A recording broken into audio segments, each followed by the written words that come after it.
Okay. Okay, it's been ages since I've done any of this gaming, videoing, whatever.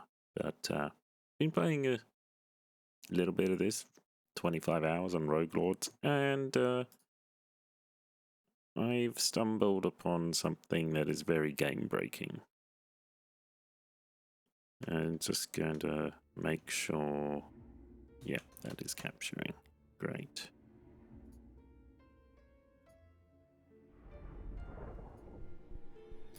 So just load up my save, and the secret is this character here, Bloody Mary.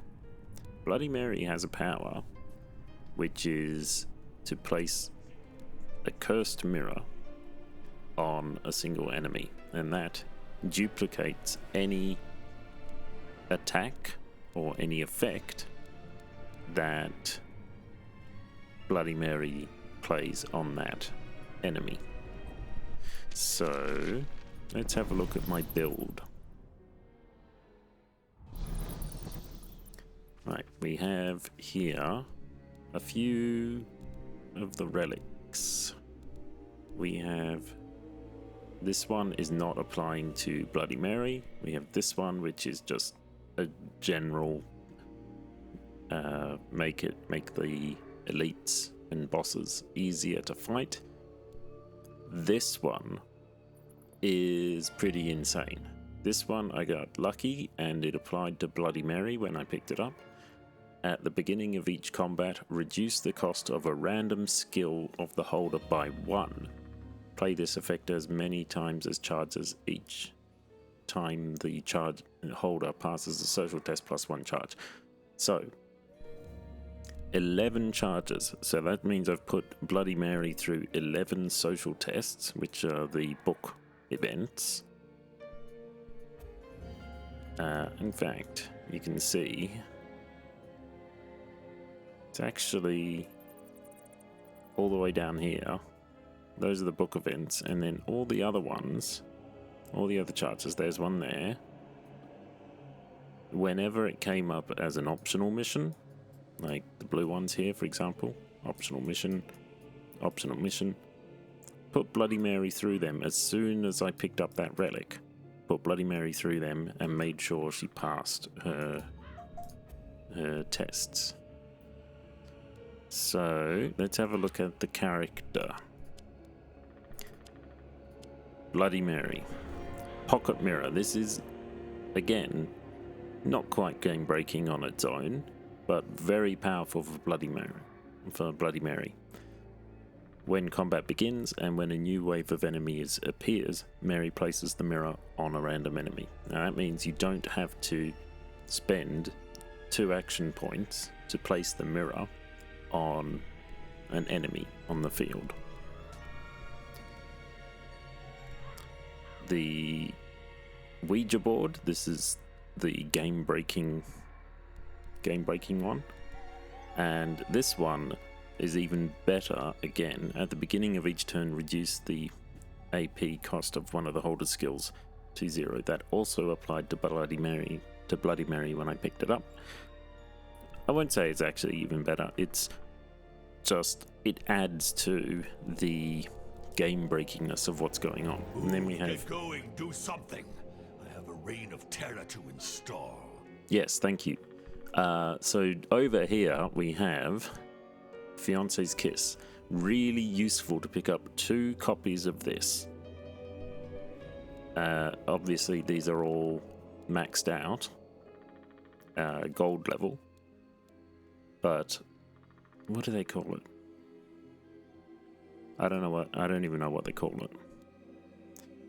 it. So here we have, well, look at all of these positive traits that she's got as well. That's kind of a lot, but this one, recharge the depleted skill with the highest AP cost.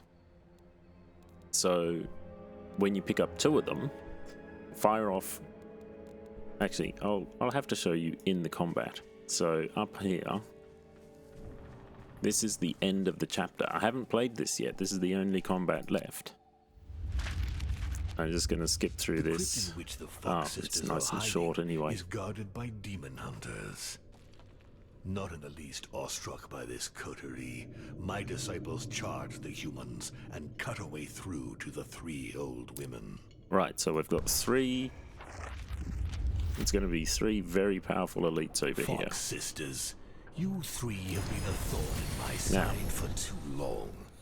There's a lot of relics. Let's see what each one of these does. Earn 1 AP every 2 turns, 1 action point every 2 turns. When a disciple makes a combatant vulnerable, their skills are recharged. That's kind of useful for this build. Pocket mirror is essential for this build. This one doesn't apply to our super powered tank. We have the Ouija board, which I've gone through. And elixir of energy. For each combat, the first 2 recharges cost 0 AP. This is also very useful for this build, because now if I select Bloody Mary, even if I had to put a mirror on, that's 0 AP. If none of the disciples recharge for 1 turn, all disciples earn 2 damage. That's useful because, as you'll see, I'm not going to be using the recharge skill very much at all. And at the beginning, that rituals, so that's Hecate. Reduce the AP cost of one of the hoarder's skills to 0. Well, that's most of them. And I have 1 skill here that normally takes 2 AP, now only takes 1. Holder, so that's up here. I can cast any of these skills, use any of these skills, and get the AP cost back, so that's also useful, including applying 1 growth to the entire team. So that's kind of cool. That skill will of course get depleted once I use it. Battle plans, that brings the elites down. And when an enemy plays preparation, an extra action point, which most likely won't end up firing. So let's have a look. We have Bloody Mary. The mirror is on Maggie Fox over here. I'm not going to target Maggie Fox, because even though I can smack her down with 2 skills, it's going to be better to take on either Leah or Kate. I'll show you why. So, first skill going off. Applies bleeding. Okay, whatever, fine. Let's use this next one. Now, I've used two normal skills. I want to then, because I have the mirror up, I want to then use Fiance's Kiss, recharge the depleted skill with the highest AP cost. 2 skills are depleted, 2 skills come back, and they still have 0 AP cost. So I'm just going to keep doing this. Now, this is where the second Fiance's Kiss comes in, because this is going to recharge the other Fiance's Kiss. And just repeat until it runs out of zeros. So it's kind of crazy. And this is only 11 charges on the Ouija board. You could get even more. So now this one's got up to 2. That's alright. Still going to use it.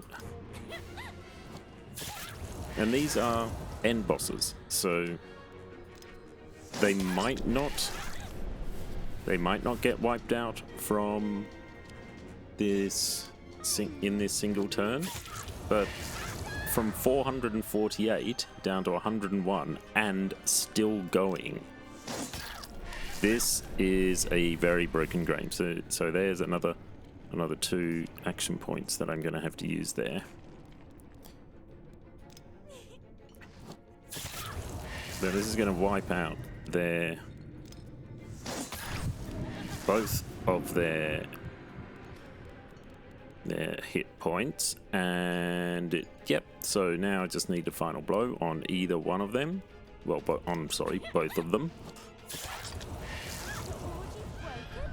And I've still got skills I can cast. So this is just kind of crazy. I can no longer cast Fiance's Kiss. Actually, I should have cast that growth one earlier, because then that would have allowed me one more round of the Fiance's Kiss. But that's fine. I can do both of these, and it doesn't matter what order I do them in. Oh, I forgot though. I can also, Who shall die tonight? because I have the thing, one of these. First 2 recharges cost 0. The elixir of energy. Okay, so wow, I've still got Fiance's Kisses I can spend. So one there, that's depleted. Another one there, that's depleted. And there. Now, I've still got another 2 here, and I've still got a recharge. So what I could do is use up these.